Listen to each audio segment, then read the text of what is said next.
जया तंत्र मंत्र केंद्र चैनल को सब्सक्राइब कर घंटी जरूर दबाएं।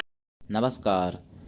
जया तंत्र मंत्र केंद्र में मैं आप सबका हार्दिक स्वागत एवं अभिनंदन करता हूं। मेरे प्रिय भाई बहनों, मैं आपको आज विजयादशमी के बारे में बताऊंगा। मैंने आपसे कहा है कि हिंदू धर्म के समस्त तीज त्योहारों की भी जानकारी मैं आप तक पहुंचाऊंगा। विजयादशमी के बारे में आपको बताऊं उससे पहले मैं आपसे निवेदन कर दूं, यदि आपने हमारा चैनल अभी तक सब्सक्राइब नहीं किया है, यदि आप हमारे चैनल पर नए हैं, हमारा चैनल पहली बार देख रहे हैं तो आप तुरंत अभी हमारा चैनल सब्सक्राइब करें। हमारे चैनल को सब्सक्राइब करना बिल्कुल निःशुल्क एवं फ्री है। सब्सक्राइब कैसे करें? लाल वाली बटन दबा दें और घंटी बजा दें। आप तुरंत हमारे चैनल के सब्सक्राइबर बन जाएंगे। आप हमारे चैनल को फेसबुक पर, व्हाट्सएप पर, ट्विटर अकाउंट के माध्यम से, इंस्टाग्राम पर अधिक से अधिक शेयर करें, लाइक भी करें, कमेंट करें। कमेंट बॉक्स आपके लिए खाली है। मेरे प्रिय भाई बहनों, 2021 में विजयादशमी दिन शुक्रवार को 15 अक्टूबर को मनाई जाएगी। हालांकि गुजरात में 16 अक्टूबर को भी विजयादशमी मनाई जा रही है, दिन शनिवार पड़ेगा, लेकिन अन्य स्थानों पर अपने भारत में 15 अक्टूबर दिन शुक्रवार को विजयादशमी मनाई जाएगी। विजयादशमी को अपराजिता माता का पूजन होता है। अपराजिता माता की साधना मंत्र मैंने सब कुछ पिछली साल दिया था, इसलिए जो पिछली साल नई बातें बताई वो मैं इस बार बताऊंगा, जो पिछली साल बाकी रह गई थी। विजयादशमी को अपराजिता माता का पूजन होता है और विजयादशमी अपराजिता माता का महापर्व होता है। नवरात्रे में, यानी जितना 9 दिन में फल है 9 दिन का, उतना अकेला विजयादशमी का फल है। चाहे व्रत करो, चाहे पूजन करो, चाहे जो भी कार्य करो, यानी 9 दिन का और अकेला विजयादशमी का बराबर। जो लोग नवदुर्गा व्रत रहते हैं, नवमी को भोजन कर लेते हैं, जबकि अगर पूर्ण नवदुर्गा व्रत है कोई तो फिर दशमी को करना चाहिए भोजन, दशमी तिथि में। अगर नवमी को दशमी आ रही है तो आप दशमी को कर सकते हैं, वैसे दशमी को ही करना चाहिए। और अगर जो विजयादशमी व्रत रहना चाहें तो उनको फिर तब भोजन करना चाहिए जब रात्रि हो जाए, क्योंकि विजयादशमी में अपराजिता माता का, जया माता का, विजया माता का और अजिता माता का और विलासिनी माता का, इनके साथ में 7 शक्तियाँ रहती हैं, तो इनका दोपहर से लेके और शाम रात्रि तक पूजन होता है। रात्रि को पूजन करने के बाद, भोग लगाने के बाद भोजन अपने परिवार के साथ स्वयं ग्रहण करना चाहिए। विजयादशमी को जो विजयादशमी व्रत रहते हैं, विजयादशमी को अगर नीलकंठ, कहीं कहीं क्षेत्रीय भाषा में उनको कचनार पक्षी भी कहा गया है, वैसे नीलकंठ होता है शुद्ध नाम, तो नीलकंठ के दर्शन अवश्य करने चाहिए। नीलकंठ के दर्शन करने से सर्व कार्य सिद्ध होते हैं और पूरी साल समय अच्छा रहता है, पूरी साल विजय प्राप्ति रहती है। विजयादशमी को शमी के वृक्ष का भी पूजन करना चाहिए सायंकाल, और शमी की परिक्रमा, शमी का वृक्ष पूजन हो सके तो शमी का वृक्ष कहीं लगाना भी चाहिए। अगर आपके पास खेत है, घर है कच्चा कहीं, या बाग बगीचा है आपके, तो आप शमी का वृक्ष लगाना भी चाहिए, बड़ा वृक्ष। कुछ लोग सिटी में छोटा पौधा लगा लेते हैं शमी का या किसी भी वृक्ष का, जिसको बोलते हैं बोनसाई। तो बोनसाई जो पौधा होते हैं, वृक्ष होते हैं, उनको लगाने से मेरे प्रिय भाई बहनों घर की तरक्की रुक जाती है।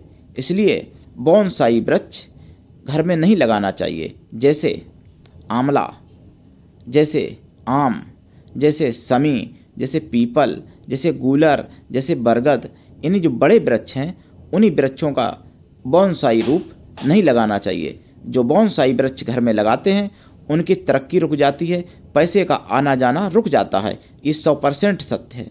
तो इसलिए बोनसाई वृक्ष घर में नहीं लगाना चाहिए और बाग बगीचा में भी नहीं लगाना चाहिए, अपने खेतों में भी नहीं लगाना चाहिए। बोनसाई वृक्ष अगर आप लगाओगे तो तरक्की रुकना निश्चित है। चाहे वो समी का वृक्ष हो, चाहे आम का हो, चाहे पीपल का हो, किसी का भी वृक्ष, लेकिन सिटी में लोग लगा लेते हैं। तो बोनसाई वृक्षों से बचें।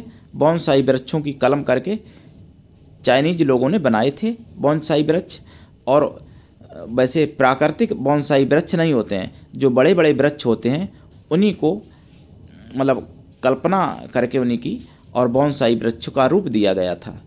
तो बोनसाई वृक्ष जो भी घर में लगाता है उसकी तरक्की रुक जाती है, ये निश्चित है। घर में वही वृक्ष लगाने चाहिए जो बड़े वृक्ष लगा सको तो लगाओ। अगर बड़े नहीं लगा सकते, मान लो आपके घर पक्का है या फ्लैट है, तो गमले में जो लगाए जा सकते हैं, जैसे फुलवारी के बीज वृक्ष छोटे छोटे, वो लगा सकते हैं।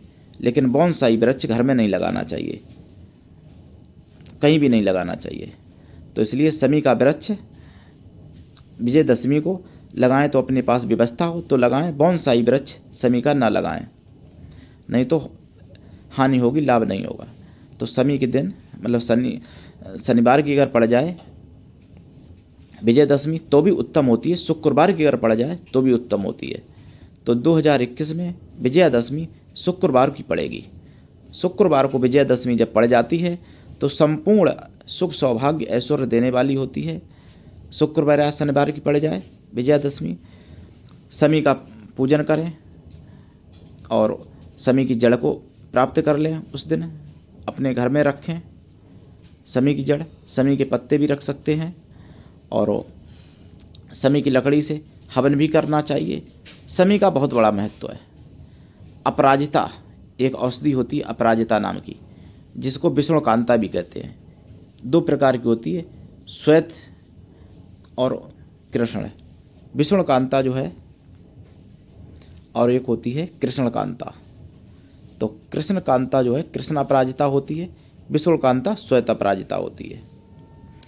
तो विष्णुकांता या कृष्णकांता को एक दिन पहले यानी 9वीं को निमंत्रण दे दें और 10वीं को उसकी जड़ प्रातःकाल प्राप्त कर लें।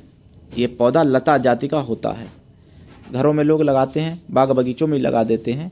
तो उसकी जड़ लाल कपड़े में अगर श्वेत अपराजिता है और कृष्ण अपराजिता है तो काले कपड़े में, और पीले कपड़े में भी धारण कर सकते हैं। लाल और मैंने श्वेत और कृष्ण दोनों अपराजिताएँ। तो लाल या पीला या काला कपड़े में धारण करें, अपने हाथ में, अपने गले में या ताबीज में भर के धारण करें। तो कपड़ा की ज़रूरत नहीं है, तांबे की ताबीज में धारण करें, चांदी की ताबीज में धारण करें। सर्वत्र विजय होगी।